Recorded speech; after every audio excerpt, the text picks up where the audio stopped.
Christ beside me, Christ before me, Christ behind me, King of my heart, Christ within me, Christ below me, Christ above me, never to part. Suppose someone who had never been to your church asked you to describe it. What would you say? You would probably explain its location, what the church building looks like. You'd talk about the congregation.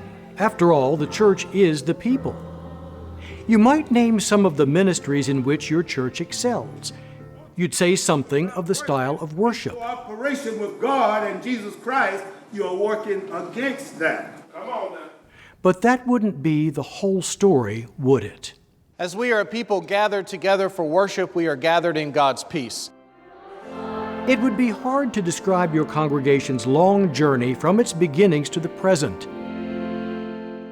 There are so many threads woven into the tapestry that gives your congregation its unique history and identity. So many things, spoken and unspoken, old and new. Some Native American cultures had a cherished possession they called a sacred bundle. It served as the people's portable history.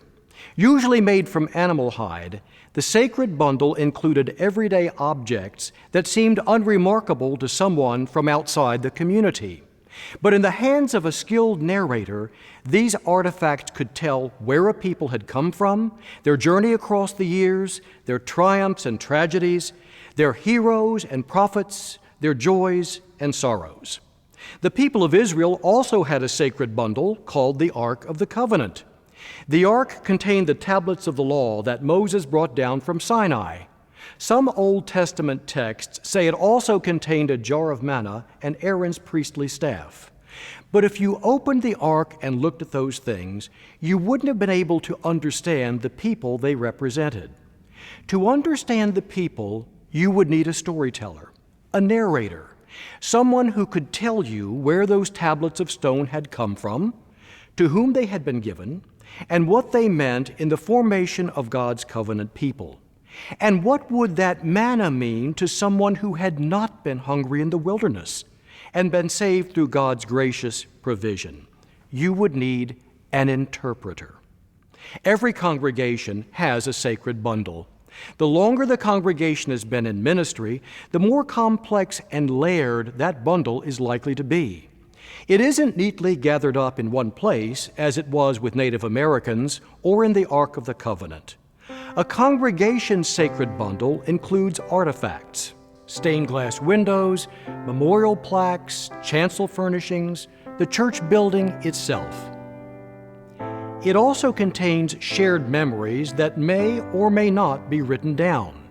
These memories may be pleasant and recalled with joy, or painful and seldom mentioned.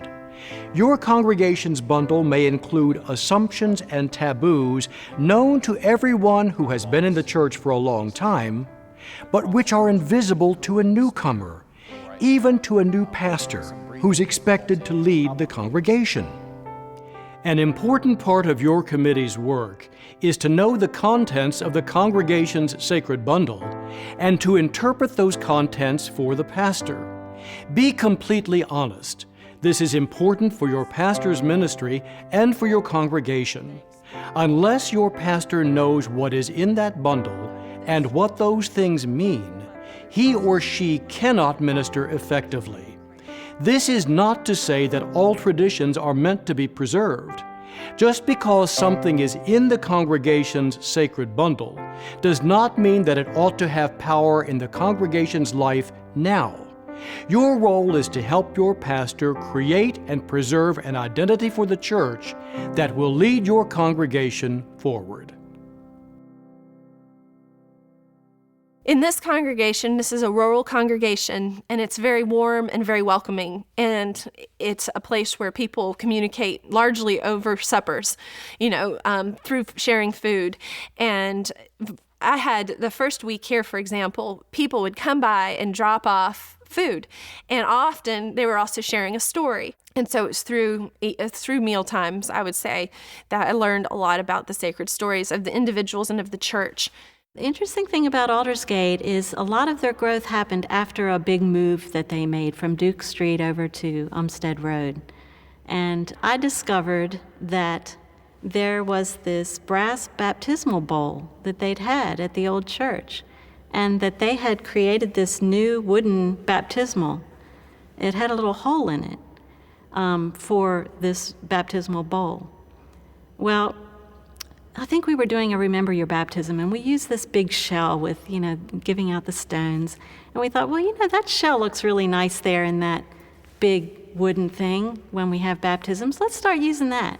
We had no idea that that baptismal bowl had traveled from Duke Street to Umstead, and that it was a part of their journey, and that they had created this wooden thing with a hole just to fit that little brass bowl, which was all beat up looking and tarnished. We had no idea. And then I found out that was the case. And so I put it on the table at the worship committee, and I said, look what we've done. This is one of our stories that almost got lost just because nobody shared it. Our pastor is he's mobile. He likes to move around when he preaches, and I think he's more effective when he's able to do that. So he had expressed an interest in moving the pulpit to the side. Just as a test, I took it out in the middle of the week.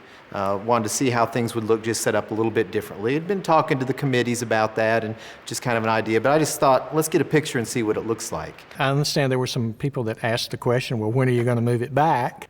But we had a worship committee coming up, and sure enough, all of a sudden at the worship committee, there were like 30 people, a much different age group of folks that were there, and we had a discussion about moving the pulpit and what's going to happen here and what's important. And in the midst of that, people began to share ideas or connections with the church that I never would have gotten out of conversation in general. Eventually, pulpit has been moved, but we learned about what was really important, not that I was right and they were wrong, but wow, it was simple and easy to say, here's a fear that you're having, here's a concern that they never would have voiced until we moved something, until we bumped into a sacred bundle that they maybe didn't even realize was a bundle themselves.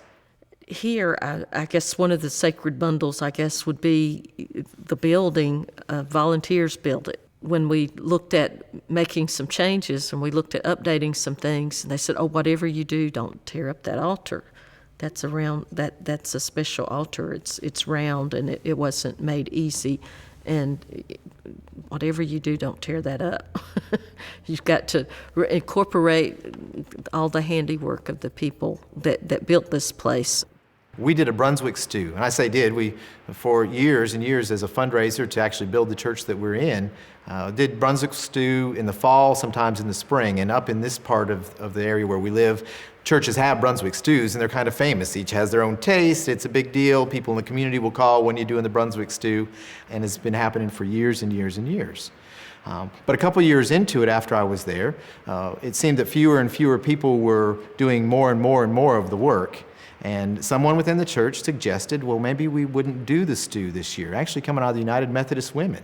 And I think there was a sense of freedom. I think there was a sense that almost like, wow, I can not do the stew, and it's going to be okay. I mean, that was such a formative part of their community life. No one seemed angry, but I think that folks just all of a sudden went, wow, we can be church without necessarily having to do the stew. Let's say we need to expand the chancel area of the sanctuary because we've got a good drama program now. The youth choirs and the children's choirs have grown, and there's really just not enough room up there for everything we want to do. And everybody's really psyched about that. This is good. We got more kids. We got more youth. We need this. But we got to take out 2 pews to do it. And in our heads, everybody's good about that. In fact, everybody's agreed to it. But suddenly, there seems to be this resistance to it. And it's not until you kind of begin to have some real conversation about other things that even the person who's feeling resistance to it, it dawns on them, that means they're taking out grandma's pew. And when it's finally named, sometimes that takes care of it. I mean, sometimes when it's just named and we just pause and say, man, great things happened on this pew. But the big problem comes, I think, for me, when nobody knows what it is down here that feels bad. Even the people who feel it can't name it. And we have to dig down to that. So I've learned to ask these questions a lot. How does this make you feel? Instead of, what do you think about that? In the letter to the Ephesians, chapter 4, we read these words: "We must no longer be children, tossed to and fro and blown about by every wind of doctrine, by people's trickery, by their craftiness and deceitful scheming. But speaking the truth in love, we must grow up in every way into Him who is the head, into Christ, from whom the whole body, joined and knit together by every ligament with which it is equipped, as each part is working properly, promotes the body's growth in building itself up in love." In exploring your congregation's sacred bundle and honestly naming its contents, you have followed the Apostles' admonition to speak the truth in love. Love for one another, love for Christ, to whom the whole church belongs, love for your pastor, and for your congregation's mission.